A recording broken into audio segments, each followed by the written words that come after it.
Puji dan puji Allah Subhanahu wa taala yang telah melimpahkan hidayah serta taufiknya kepada kita semua sehingga kita bisa berkumpul di majelis yang mulia ini di Masjid As-Salam setelah menjalankan kewajiban kita sebagai umat Islam yang salat subuh berjamaah. Kita duduk sejenak belajar tentang urusan agama kita. Kita berharap mudah-mudahan duduknya kita yang sejenak ini dicatat oleh Allah Subhanahu wa taala sebagai amal saleh yang ikhlas karenanya, sebagai pemberat timbangan amal saleh kita di hari ketika kita bertemu dengannya di yaumul qiyamah. Allahumma amin. Salawat serta salam semoga tetap tercurah limpahkan kepada junjungan kita, suri tauladan kita, Nabi Muhammad sallallahu alaihi wasallam, beserta kepada para keluarganya, para sahabatnya, dan orang-orang yang senantiasa mengikuti jejak beliau sampai hari kiamat. Kaum muslimin dan muslimat yang dirahmati Allah Subhanahu wa taala,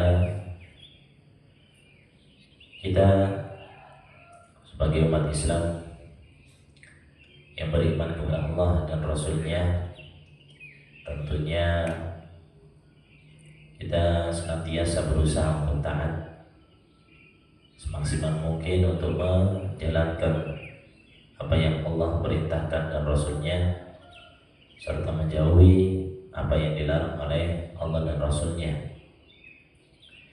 Dan di antara hal yang diperintahkan oleh Allah Subhanahu wa taala, Allah sampaikan kepada kita, afala yatadabbaruna al-Qur'an, tidakkah mereka itu mentadaburi Al-Quran, bertadabur untuk menghayati, memahami makna-makna yang terkandung di dalam Al-Quran. Ini tadi kita sholat, ya, ketika sholat yang pertama kali dibaca oleh imam itu apa tadi? Sebelum surat Asy-Syams di rakaat pertama kan apa dulu? Surat Al-Fatihah. Baru baca surat Asy-Syams. Di rakaat kedua apalagi yang dibaca? Al-Fatihah lagi. Terus baca surat apa Pak? Kadang tahu iki surat Ar-Ra'aitan ladzi yukadzibu biddin, tapi jadi apa namanya lupa saja. Ya, namanya itu surat, ya, di akhir ayat, ya, akhir ayat kan ada al-ma'un gitu, ayat na'unal ma'un. Di sini jemaah sekalian oleh Allah Subhanahu wa taala, kalau kita lihat kenapa Allah Subhanahu wa taala perintahkan dalam sholat kita selalu diawali dengan surat Al-Fatihah. Perhatikan, Al-Fatihah itu memiliki kedudukan yang sangat tinggi. Al-Fatihah memiliki keutamaan yang besar. Makanya Allah suruh kita mengulang-ulangnya dalam sholat kita minimal berapa kali? Minimalnya 17 kali. Itu yang wajib toh. Nek sholat sunnah bukan apa boleh diganti Al-Fatihah dengan sholat lain? Juga boleh. Tetap harus mengawali sholatnya dengan surat Al-Fatihah. Berarti kan Al-Fatihah nek diulang-ulang terus, berarti ada hal yang sangat penting di situ yang harus kita cermati, kita tadabburi. Jadi kenapa sih Allah suruh ulang-ulang terus itu surat?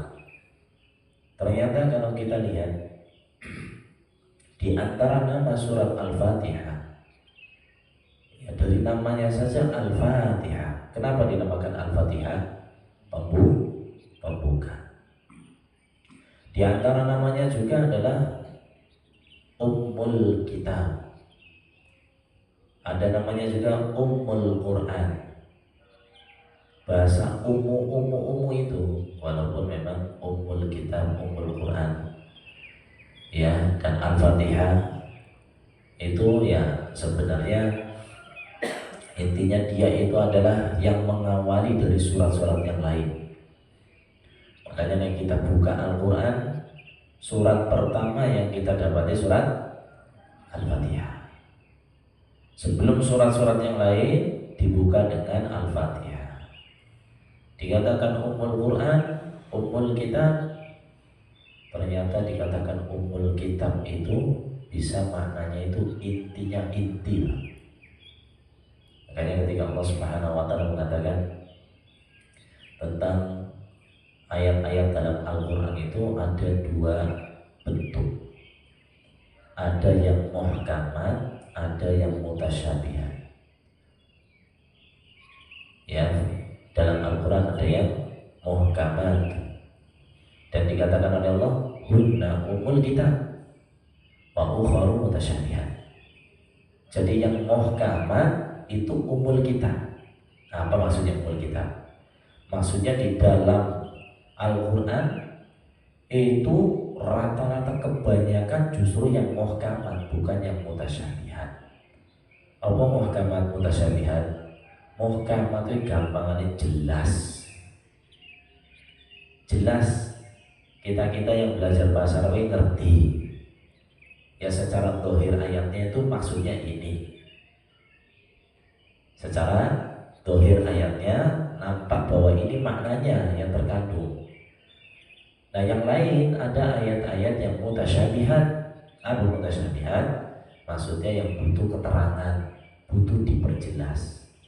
Entah itu dengan ayat yang lain kita kaitkan, kita tafsirkan, atau dengan hadis-hadis Nabi Sallallahu Alaihi Wasallam, atau dengan perkataan para sahabat Nabi Sallallahu Alaihi Wasallam yang menafsirkan ayat tersebut. Jadi intinya malah yang muhkamat bukan yang mutasyabihat. Ini umul kita. Kurang lebih demikian. Maksud saya kita pengen memahami bahwa Al-Fatihah itu ternyata agung gitu. Besar sekali. Ya, sangat indah sekali pun makna yang terkandung dalam Al-Fatihah itu sendiri sangat-sangat indah. Mari kita mulai. Kita mulai dengan apa yang disebutkan dalam hadis Nabi Shallallahu Alaihi Wasallam. Dalam hadis Abu Hurairah radhiyallahu taala anhu, riwayat Imam Muslim, Abu Dawud, Nasai. Kata Nabi Shallallahu Alaihi Wasallam, Inna Allah Taala yaqul, qasamtu sholata baini wa baina abdi nisfain. Dalam hadis qudsi Allah Subhanahu wa taala berfirman. Hadis qudsi itu hadis yang dimana Nabi Shallallahu Alaihi Wasallam menyampaikan tentang apa yang dikatakan oleh Allah Subhanahu wa taala. Ya, berbeda dengan Al-Quran yang dimana di antara sisi perbedaannya ini yang disebutkan adalah dengan makna gitu loh. Kalau hadis qudsi, kalau Al-Quran lafadznya. Yang jelas intinya dalam hadis qudsi Allah berfirman, qasamtu shalah baini wa baina abdi nisfain. Aku bagi itu sholat. Aku bagi sholat antara diriku dan antara hambaku menjadi dua bagian. Ya, saya bagi, kata Allah Subhanahu wa taala, sholat itu menjadi dua bagian. Satu bagian untuk hambaku, satu bagian untuk diriku, separuh-separuh. Nah, sholat yang dimaksud di sini itu apa? Nanti disebutkan. Karena ini berkaitan bukan dalam artian sholat keseluruhan, ya, yang disebutkan itu berkaitan dengan Al-Fatihah. Nisfuha li, kata Allah Subhanahu wa taala. Nisfuha li wa nisfuha li 'abdi. Separuhnya untukku, kata Allah, dan separuh yang lain untuk hambaku. Wa li 'abdi ma sa'al. Dan untuk hambaku apa yang dia minta, apa yang dia harapkan, apa yang dia berdoa dengannya, itu untuk hambaku. Kemudian dikatakan fa'idha qala, kata Allah SWT, Fa idza qala, maka ketika hambaku mengatakan alhamdulillahi rabbil alamin, alhamdulillahi rabbil alamin. Nah, di sini Allah Subhanahu wa taala mengatakan ketika hambaku mengucapkan alhamdulillahi rabbil alamin. Ustaz, kok bismillah tadi disebutin? Memang teks hadisnya seperti ini. Ya makanya para ulama di sini berbeda pendapat. Dan ini udah lama, Pak. Ya, bukan zaman kita doang gitu loh. Zaman kita itu menukilkan. Dulu dari dulu ulama sudah berbeda pendapat tentang masalah bismillah dalam surat Al-Fatihah. Intinya dalam lafaz ini Allah Subhanahu wa taala mengatakan ketika hambaku mengucapkan alhamdulillahi rabbil alamin. Apa alhamdulillah? Segala puji milik siapa? Lillahi, milik Allah. Siapa Allah? Rabbil alamin, Rabb semesta alam. Jadi segala puji adalah milik Allah Subhanahu wa taala, Rabb semesta alam ini. Ketika kita memuji Allah alhamdulillah, ya itu pujian kembali kepada Allah Subhanahu wa taala. Ketika kita memuji seorang, masya Allah kamu ganteng sekali. Siapa yang kasih ganteng? Allah. Berarti kita puji siapa? Allah. Padahal kita puji orang, tapi sebenarnya kita puji Allah. Dari sini sebenarnya kita memahami, bisa dipahami bahwa kalau ada orang yang menjelek-jelekan makhluk, jadi jeleknya sombong. Nah gitu maksudnya, hati-hati ya. Jadi pujian itu hanya milik Allah Subhanahu wa taala. Jadi pujian-pujian yang kita puji dari makhluk-makhluk yang betapa indahnya gunung ini, pemandangan yang ada semuanya, ini kembalinya kepada Allah karena yang menciptakan siapa? Allah. Bahkan hal-hal yang dibuat oleh manusia yang kita puji itu jadi ya kembalinya kepada siapa? Allah. Karena yang menjadikan dan mempersiapkan bahan-bahannya itu Allah. Yang menjadikan bisa dirakit itu manusianya yang merakit, yang bikin manusia siapa? Yang menciptakan Allah. Jadi semua pujian untuk Allah Subhanahu wa taala. Kemudian ketika Allah Subhanahu wa taala mengatakan di sini ya, Allah katakan kalau hambanya mengatakan alhamdulillahi rabbil alamin, qala Allah taala, Allah mengatakan hamadani abdi, hambaku memujiku, hambaku memujiku. Jadi Allah Subhanahu wa taala itu senang ketika kita mengucapkan alhamdulillah. Ya, apalagi dalam ayat ini ketika kita baca alhamdulillahirabbil alamin, Allah itu mengatakan hambaku memujiku. Tentang pujian kepada Allah Subhanahu wa taala itu kan Allah yang nyuruh untuk kita memujinya. Dan Allah itu menyampaikan tentang lafaz yang ada yang kita gunakan untuk memuji Allah.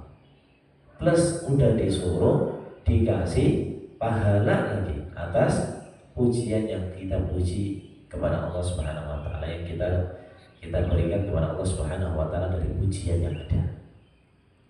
Apa bedanya antara pujian alhamdulillah dengan syukur? Ya dengan bersyukur di mana? Apa yang diucapkan? Alhamdulillah. Ya, dengan alhamdulillah yang hanya sekedar pujian, bedanya apa? Bedanya nek bersyukur itu dengan mengucapkan alhamdulillah itu yang dimana alhamdulillahnya itu dikaitkan dengan nikmat, jadinya syukur. Tapi kalau itu pujian mutlak, gak berkaitan dengan nikmat, alhamdulillah, muji Allah, gak dikait-kaitkan dengan karena dapat ini, dapat hadiah, karena dimudahkan rezekinya, karena bukan itu. Tapi semata-mata muji alhamdulillah, alhamdulillah. Ini yang benar-benar pujian, yang bukan artinya syukur. Yang jelas di sini, Ketika kita mengucapkan alhamdulillahirabbil alamin, Allah sampaikan hamadani abdi, hambaku memujiku. Wa idza qala ar-rahmanir rahim, ketika hambaku mengatakan ar-rahmanir rahim, ayat berikutnya. Qala Allah mengatakan azna alayya abdi, hambaku memujaku. Ar-Rahmanir Rahim, Allah katakan langsung hambaku memujaku. Ini semuanya kembali ke siapa? Kepada kita, sang hamba yang membaca ayat-ayat ini. Ini untuk hambaku, hambaku. Kemudian ayat berikutnya juga Maliki Yaumiddin. Ketika hambaku mengatakan Maliki Yaumiddin, Allah mengatakan majjadani abdi, hambaku mengagungkanku. Karena memang dari apa yang ada ini merupakan milik Allah Subhanahu wa taala, kita menetapkan untuk Allah semua. Alhamdulillah, segala puji milik Allah. Ar-Rahmanir Rahim, Allah Maha Pengasih lagi Maha Penyayang. Maliki Yaumiddin, Allah itu yang memiliki hari kiamat, hari pembalasan. Ya, ini semuanya kepada Allah Subhanahu wa taala. Tapi Allah balas, oh hambaku memujiku, hambaku memujaku, hambaku mengagungkanku.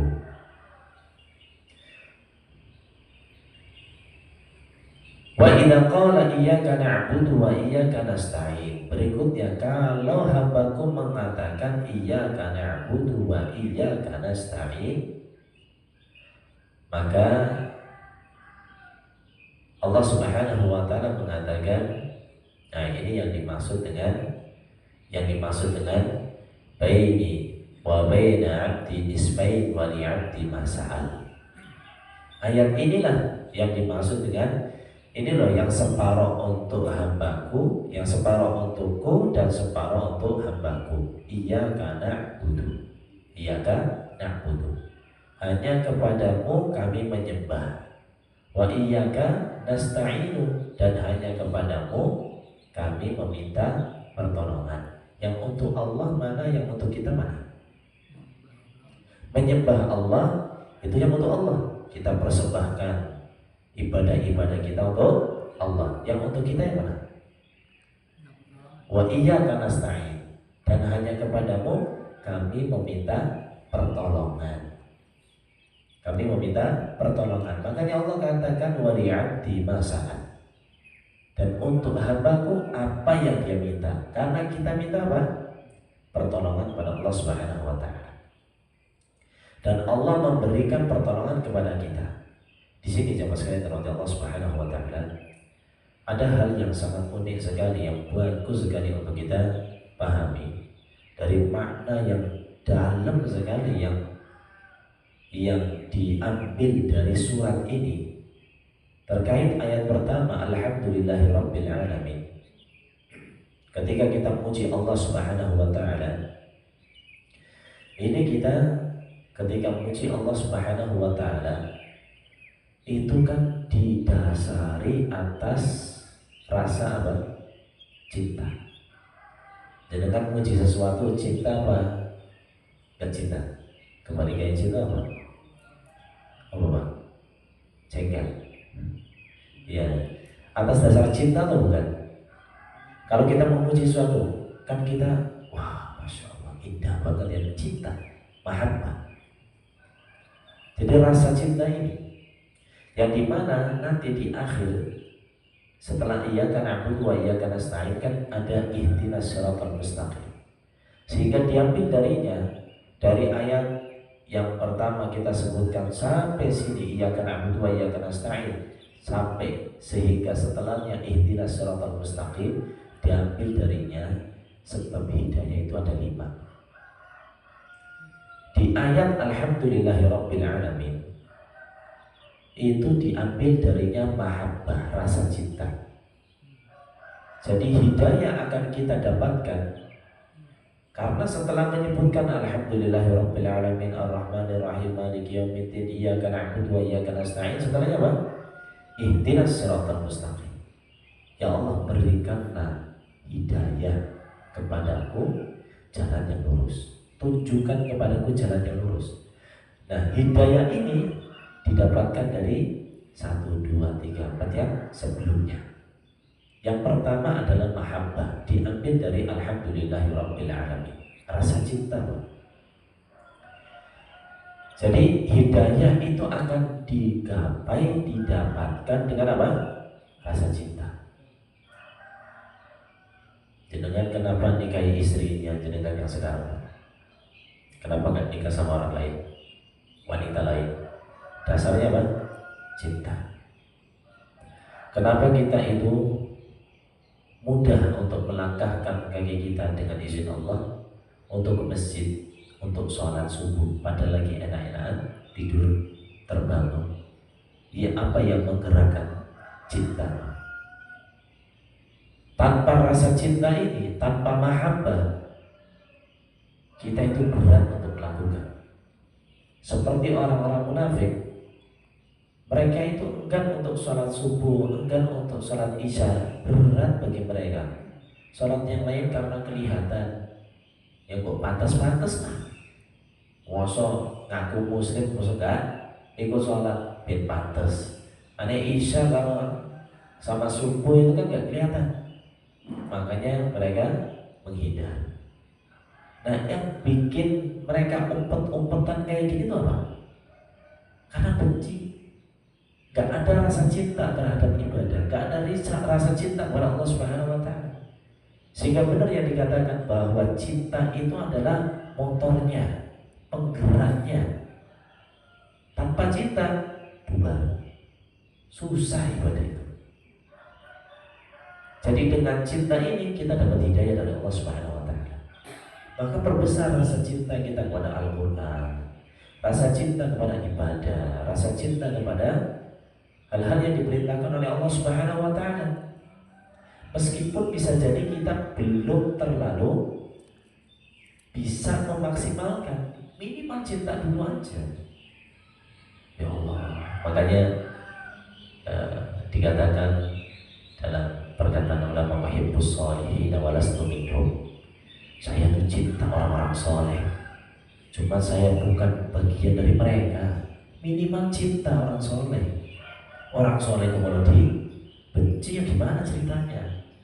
Ahli ilmu dibenci, gak boleh. Cinta itu satu. Jadi dengan cinta kita akan dapat hidayah dari Allah Subhanahu wa Ta'ala. Yang kedua, Ar-Rahmanir Rahim, diambil darinya.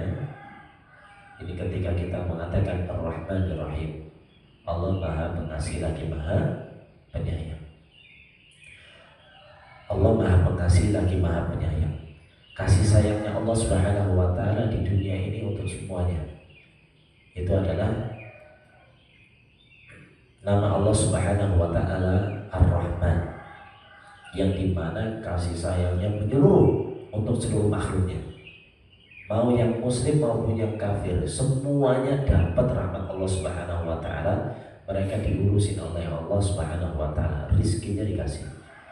Tapi Ar-Rahim ini kasih sayang Allah Subhanahu wa Ta'ala, rasa kasihnya Allah hanya diberikan kepada orang-orang mukmin di akhirat. Ya. Jadi ini asal dari nama Allah Subhanahu wa Ta'ala Ar-Rahman, sehingga Allah berikan kepada orang kafir sekalipun itu diberikan rezekinya Allah Subhanahu wa Ta'ala. Tapi untuk Ar-Rahim ini hanya untuk orang-orang beriman. Nah, di sini diambil dari Ar-Rahmanir Rahim itu rasa harap, Pak Roja. Rasa harap. Nah, dengan rasa harap ini kita mengharapkan rahmat Allah Subhanahu wa Ta'ala, mengharapkan balasan dari apa yang Allah Subhanahu wa Ta'ala siapkan. Uiddat lil muttaqin. Surga itu diperuntukkan untuk orang-orang yang bertakwa, dipersiapkan oleh Allah untuk orang yang bertakwa. Makanya di sini roja ini, rasa harap ini, ketika kita ada rasa harap di dalam hati kita, dalam diri kita, itu akan menggerakkan, akan memotivasi kita beribadah pada Allah Subhanahu wa taala lebih kuat lagi. Karena kita mengharapkan sesuatu, tapi mengharapkannya apa yang ada di sisi Allah. Makanya Allah cela itu tadi yang dibaca imam dalam rakaat kedua, surat setelah Al-Fatihah, surat Al-Ma'un, bicara tentang siapa? Fawailul lil musallin, di antara ayat yang berbicara, di antara apa yang dibicarakan oleh ayat. Fawailul lil musallin, wail, celaka, neraka bagi siapa? Orang yang sholat tuh, orang sholat kok malah celaka. Gimana ceritanya? Sholat celaka, nek gak sholat celaka pantas. Nah ini sholat kok celaka. Lihat ayat berikutnya. Fawailul lil musallin alladzina hum an sholatihim sahun alladzina yura'un. Jadi di sini yura'unan nas, ya, dia itu sahun tentang sholatnya, yura'un juga. Jadi itu lalai dari sholatnya, terus riya dalam sholatnya. Jadi yang diharapkan dari sholatnya itu apa? Apa yang diharapkan? Pujian manusia, biar dipandang oleh manusia. Jadi yang diharapkan adalah orang-orang yang di sekitar. Wah, ahli sholat, wah, sholatnya khusyuk, wah, hebat sholatnya lama. Jadi itu yang dia inginkan. Makanya Allah cela, fawailul lil musallin, neraka celaka bagi orang-orang yang seperti itu.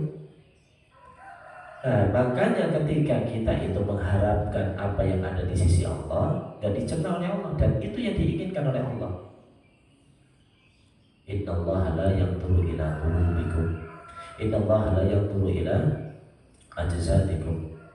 Ya, Allah gak melihat jasad kalian, gak melihat rupa kalian, walakin Allah yanzuru ila qulubikum wa amalikum. Akan tetapi Allah melihat hati kalian dan amal-amal kalian. Jadi hati ini yang dilihat oleh Allah Subhanahu wa taala. Niatnya apa? Apa yang diinginkan dari ibadahnya. Nah ini, makanya ketika kita perbesar rasa harap, mengharapkan apa yang di sisi Allah Subhanahu wa taala, istilahnya roja, ini akan menjadikan kita itu lebih giat untuk ibadah. Kemudian di ayat berikutnya, Maliki Yaumiddin, yang memiliki hari pembalasan, yang memiliki hari pembalasan.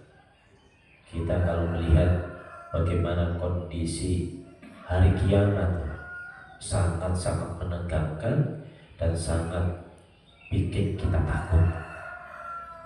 Apalagi ketika kita dikumpulkan, Ibunda Aisyah radhiyallahu taala anha ketika mendengar hadis Nabi sallallahu alaihi wasallam bahwa nanti di hari kiamat, di hari ketika orang-orang dikumpulkan dari awal sampai akhir makhluk dikumpulkan jadi satu di padang mahsyar.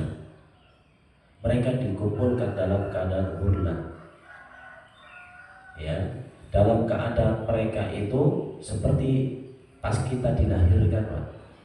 Pas dilahirkan itu dalam kondisi gimana?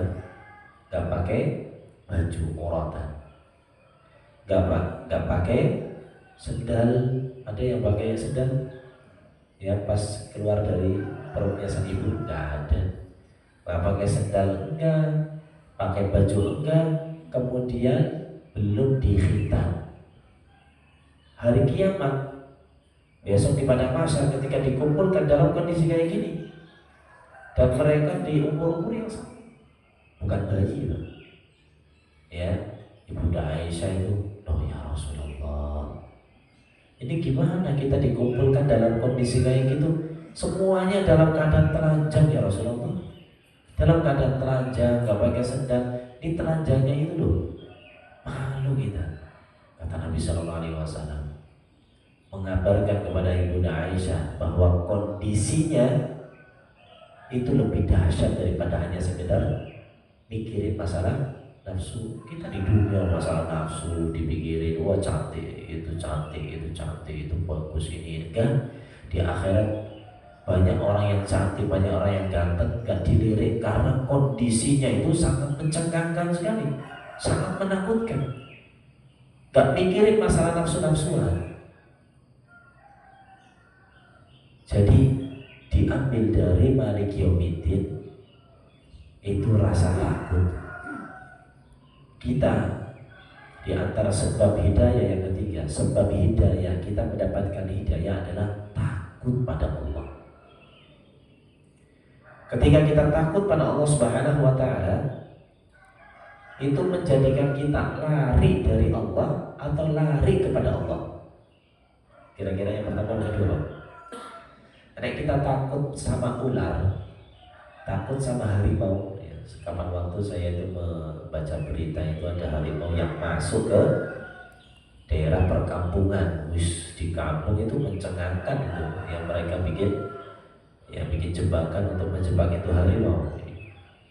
Ya, jadi kalau kita itu melihat harimau, kira-kira lari ke harimau atau malah menghindari harimau? Pasti menghindar, larinya malah mundur, ya kabur, bukan malah mendekat. Tapi ini takutnya sama Allah gimana kondisinya? Tambah mendekat, tambah menjauh? Mendekat. Tambah takut tidak kita sama Allah, tambah takut kita pada Allah, itu yang ada kita tambah dekat, tambah dekat, tambah dekat, tambah dekat. Makanya Allah katakan innama yakhsyallaha min ibadihil ulama. Sungguhnya yang merasa takut pada Allah Subhanahu wa taala itu hanya ulama. Ulama di sini bukan yang banyak ilmunya toh, tapi yang mengamalkan ilmunya meskipun ilmunya sedikit. Jadi nek jenengan punya ilmu diamalkan, ulama. Punya ilmu banyak, ngafal Al-Quran, hadisnya sabar-kabar, tapi gak mengamalkan, bukan ulama. Allah sampaikan di sini, innama yakhsyallaha min ibadihil ulama. Yang takut sama Allah hanya ulama, yang mereka punya ilmu dan mengamalkan ilmu yang dimiliki. Nah, rasa takut ini yang akan memotivasi kita, akan menggerakkan kita, menjadikan kita itu tambah dekat dengan Allah Subhanahu wa taala. Bikin kita itu tambah dekat, tambah dekat, tambah dekat. Kata takut. Nanti kalau kita gak sholat dihadap sama Allah, kalau kita gak meninggalkan maksiat, nanti akan diancam oleh Allah Subhanahu wa taala dengan api neraka. Kalau kita karena ancaman-ancaman yang ada, ini menjadikan kita tambah menuju pada Allah Subhanahu wa taala, tambah dekat dengan Allah. Dan Nabi sallallahu alaihi wasallam diutus oleh Allah Subhanahu wa taala basyiran wa nadhiran, bukan hanya sebagai pemberi kabar gembira, kaum muslimin surga, bukan itu toh. Tapi wa nadhiran, pemberi peringatan, awas neraka, taat kalau enggak neraka. Ya, ibadah kalau enggak siap-siap diancam dengan ancaman Allah Subhanahu wa taala dari azab yang ada. Ini yang keberapa? Yang ketiga. Jadi sebab mendapatkan hidayah, yang pertama cinta pada Allah. Yang kedua rasa harap kepada Allah Subhanahu wa taala. Yang ketiga rasa takut pada Allah. Yang keempat di ayat berikutnya, iyyaka na'budu wa iyyaka nasta'in. Iyyaka na'budu, hanya kepadamu. Na'budu, kami menyembah.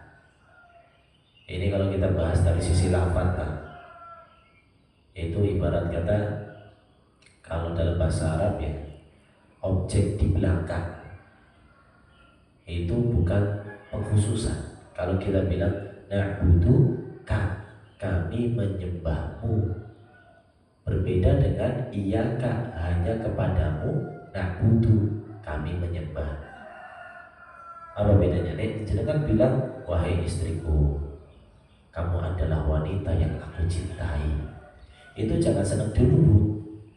Berarti ada wanita lain yang dia cintai. Kan bilangnya apa? Aku cinta kamu. Gitu loh. Berarti bisa cinta ibunya, cinta wanita yang lain gitu loh. Ya, lumrah, gak jadi masalah. Asal gak cinta pada orang yang bukan, yang gak halal. Tapi kalau kita bilang aku hanya cinta kamu, kan beda. Nah itu yang disebutkan dalam Al-Quran surat Al-Fatihah itu, iyyaka na'budu, hanya padamu. Kalau lafadznya na'buduka, kami menyembahmu, bisa jadi nyembah yang lain. Makanya Allah tekankan iyyaka na'budu. Kita itu harus iyyaka na'budu. Hanya sama Allah kita nyembah, gak boleh sama yang lain. Hanya Allah. Allah Esa, satu. Jadi peribadatan kita hanya untuk Allah Subhanahu wa taala, gak boleh diselewengkan kepada yang lainnya. Lihat, iyyaka na'budu diambil darinya untuk mendapatkan hidayah, sebabnya adalah ibadah. Dengan kita ibadah tambah hidayah, dengan ibadah tambah hidayah, dengan ibadah tambah hidayah. Ustaz, bukankah kita sudah mendapatkan hidayah Islam? Cukup gak? Hidayah Islam gak cukup? Gak cukup. Banyak orang Islam yang, mohon maaf, yang KTP-nya saja Islam, ternyata gak sholat. Kira-kira selamat apa enggak? Ya semoga Allah berikan hidayah kepada kita semua dan mereka. Kita bicara maksudnya, ternyata orang Islam itu hanya yang sekedar Islam toh, syahadat. Ada yang dia Islam dan dia sholat, gitu kan. Jadi Islam itu bertingkat-tingkat, gak satu derajat, bertingkat-tingkat. Ya, maka yang disebutkan oleh Allah Subhanahu wa taala, iyyaka na'budu, kita ibadah itu biar dapat tambah hidayah. Karena hidayah gak cukup dengan hidayah Islam aja, gak cukup dengan hidayah ilmu saja, gak cukup dengan hidayah amal saja. Jadi dalam Islam itu kita harus punya ilmu. Punya ilmu cukup, gak harus diamalkan. Dengan amal cukup, ternyata amal butuh istiqomah. Ternyata dari hidayah butuh hidayah, dari hidayah butuh hidayah. Sudah diberikan hidayah Islam, dah beres belum? Terus belajar, dapat hidayah ilmu, udah cukup? Enggak cukup dengan ilmu, butuh hidayah amal. Kita tahu ilmu tentang sholat, tapi nggak mengamalkan, apa nggak bahaya? Bahaya. Butuh untuk mendapatkan hidayah amal, biar kita itu ibadah. Ini kan dari Allah. Dari ibadah-ibadah yang kita lakukan, yuk kadang malas. Kan ada sebab-sebab yang menjadikan kita itu terhalang dari ibadah, terbawa hawa nafsu, ya, dan lain sebagainya, dari godaan setan dan seterusnya.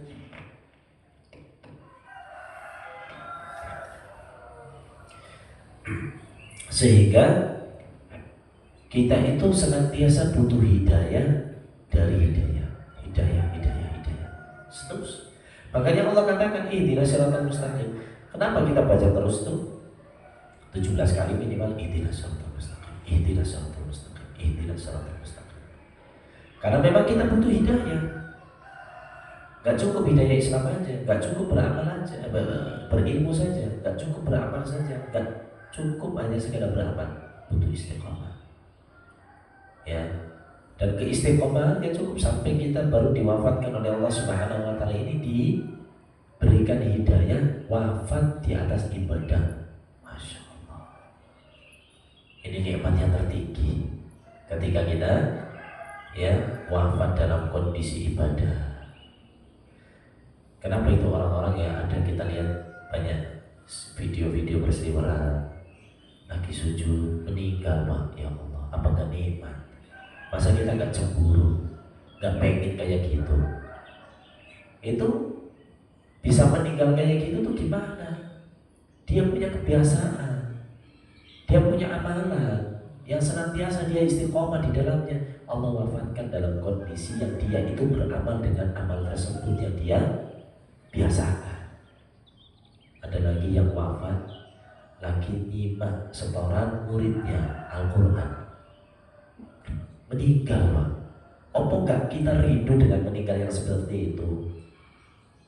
Nah, orang wafat dalam kondisi membaca Al-Quran, kurang lebih tiap harinya baca Al-Quran. Orang nggak pernah pegang Al-Quran, pengen wafat dalam kondisi baca Al-Quran, piye caranya Pak? Paham ya? Iya. Ada lagi dia wafat habis sholat dzikir, meninggal dzikir Pak. Apa iya orang yang nggak sholat meninggalnya dalam kondisi sholat? Gak ada ceritanya. Oh, gak pernah sholat tinggal dalam kondisi sholat, kan gak mungkin. Allah, apa gak kita ingin kayak gitu tuh, wafatnya kita dalam kondisi-kondisi seperti ini. Dan ini didapatkan atas petunjuk dari Allah Subhanahu wa Ta'ala, karunia dari Allah, taufik dari Allah Subhanahu wa Ta'ala. Nah, ini jadi untuk mendapatkan hidayah dari Allah dengan apa? Ibadah. Tambah kita ibadah, Al-Qur'annya, sholatnya, puasanya, sedekahnya, birrul walidainnya, berbaik dengan tetangga, dan amal-amal soleh yang lainnya, mendidik anak dan seterusnya. Ini akan menjadikan kita tambah hidayah, tambah hidayah, tambah hidayah, tambah diberikan taufik. Kita kalau sholatnya gak khusyuk, itu jangan tinggal kayak sholat terus sampai khusyuk, sampai Allah berikan kekhusyuan dalam sholat. Saya punya murid itu sholat, masya Allah, itu bisa sampai kemarin itu konsultasi sama saya. Saat saya sholat itu sampai 2 jam gak selesai Ustaz. Loh, kenapa? Bolak balik kamar mandi, sholat pun tak batalke, balik lagi, batalke, balik lagi, 2 jam gak selesai. Iya, pernah sesekali sholat sama saya di sebelah, dia bacanya itu lagi sholat sirriyah duhur apa asar, baca Al-Fatihahnya dikencengin Pak. Bismillahirrahmanirrahim, alhamdulillah. Kencangnya gak kencang kayak imam, maksudnya saya dengar alhamdulillahirabbil alamin arrahmanirrahim maliki yaumiddin, balik lagi alhamdulillahirabbil alamin arrahmanirrahim maliki yaumiddin, diulang lagi. Loh, kenapa kok diulang-ulang tuh? Ternyata ragu. Aku jadi iki Al-Fatihah bener apa ora? Loh, selama sudah baca ya sudah, kenapa sih kamu kayak gitu? 2 jam gak selesai sholat, alhamdulillah. Itu kira-kira menikmati ibadah apa malah beban itu ibadah? Beban, susah. Loh, ibadah kok beban? Ya, kita kalau ibadah itu menjadi beban, repot. Ibadah itu harus kita nikmati. Makanya nanti tuh kalau kita baca di akhir ayat, siratal ladzina an'amta alaihim, yang kau berikan nikmat kepada mereka. Jadi ibadah harus menikmati. Itu puncaknya nanti. Ya, setelah dapat hidayah akan menikmati. Nikmat hidup itu. Dalam kondisi lapang nikmat, dalam kondisi sempit yo nikmat. Gak ada urusan, santai aja. Ini makom yang tertinggi, kedudukan tertinggi. Tapi kita fokus di hidayah dulu aja. Ibadah itu adalah apa? Sebab mendapatkan hidayah. Yang terakhir, yang kelima, kita tutup dengannya, wa iyyaka nasta'in, dan hanya kepada Engkau kami meminta pertolongan. Jadi sebab hidayah yang kelima adalah meminta pertolongan pada Allah. Kita jangan sombong Pak, jangan angkuh, jangan sok-sokan. Orang muda itu bakal tua, orang hidup bakal mati. Orang kaya bisa jadi miskin, gak usah sok-sokan, gak usah gaya-gayaan. Yang miskin, yang kaya, yang muda, yang tua, semua butuh Allah, butuh pertolongan Allah, siapapun. Jadi apa yang kita bisa lakukan itu semata-mata karena Allah yang menolong kita. Jadi gak ada kata-kata sombong, gak ada kata-kata aku. Ya, kalau kita paham bahwa kita semua ini ditolong sama Allah, makanya kita bisa sholat subuh. Bahwa kita semua ini yang hadir di majelis ilmu ditolong sama Allah, diberikan taufik, belajar dulu, belajar sebentar. Nanti ya, habis itu silakan melakukan pekerjaan yang lain, aktivitas yang lain. Awali dengan ibadah. Kenapa kita? Nah, itu semua dari siapa? Allah yang nolong. Kalau bukan karena pertolongan Allah, gak bisa kita dapat ini semua. Jadi ini 5 hal yang akan menjadikan kita dapat hidayah. Yang pertama apa tadi? Rasa cinta pada Allah. Ini motornya, ini penggeraknya. Kemudian yang kedua, rasa harap kepada Allah Subhanahu wa taala. Yang ketiga, rasa takut pada Allah. Yang keempat, ibadah pada Allah Subhanahu wa taala. Yang kelima adalah meminta pertolongan pada Allah. Nah, dalam ayat yang iyyaka na'budu wa iyyaka nasta'in itu orang itu ada 4 kondisi. Jangan perhatikan diri pribadi aja, nggak usah nilai orang lain. Dari iyyaka na'budu wa iyyaka nasta'in, orang itu terbagi menjadi 4. Ada orang yang dia itu beribadah. Kita mau kondisi yang paling bagus atau yang paling buruk dulu, Pak? Iya, yang paling bagus dulu aja ya. Yang paling bagus tuh tingkatan yang dia itu mengumpulkan antara ibadah dengan isti'anah. Yo ibadah iya, minta tolong sama Allah iya. Ibadah iya, minta tolong sama Allah ya. Ya Allah, saya mau ibadah, mudahkan ya Allah. Saya baca Al-Quran ya Allah, ya mudahkan ya Allah, minta tolong sama Allah dalam segala aktivitasnya, dalam segala ibadah yang dia lakukan. Yang kedua, kebalikannya. Kebalikannya berarti apa? Ada orang yang dia itu ibadah mau, isti'anah yang mau, dua-duanya kan. Ibadahnya enggak, minta tolong sama Allah enggak juga. Wah, sombongnya kayak apa gitu. Kondisi yang ketiga, ada orang yang ibadah tapi enggak isti'anah. Ya. Atau ini yang tadi, yang kedua diakhirkan aja, paling terakhir. Jadi yang pertama ibadah dan isti'anah. Yang kedua, kondisi orang yang ibadah tapi dia enggak isti'anah, enggak minta tolong sama Allah. Ya, hanya mengandalkan diri sendiri. Saya bisa ibadah, ini semua karena saya. Alhamdulillah. Yang ketiga, dia beristi'anah, minta tolong sama Allah, mau ibadah. Banyak kan? Banyak. Ya, ya Allah berikan rezeki pada saya, sholat enggak. Ya Allah mudahkanlah jual belinya saya, enggak mau. Ya, beribadah pada Allah. Banyak. Yang ketiga lebih parah, yang keempat lebih parah, dia enggak ibadah, enggak juga beristi'anah. Ini yang bisa kita sampaikan, mudah-mudahan bermanfaat. Kurang lebihnya maaf, yang benar datanya dari Allah, yang salah dari diri pribadi dan dari setan. Semoga Allah Subhanahu wa taala mengampuni dosa kita semua. Allahumma amin. Wassallallahu ala nabiyina Muhammadin wa ala alihi wa sahbihi ajma'in. Wa akhiru da'wana alhamdulillahi rabbil alamin. Kita tutup majelis kita dengan doa kafaratul majlis. Subhanakallahumma wa bihamdika asyhadu an la ilaha illa anta astaghfiruka wa atubu ilaik. Wassalamualaikum warahmatullahi wabarakatuh.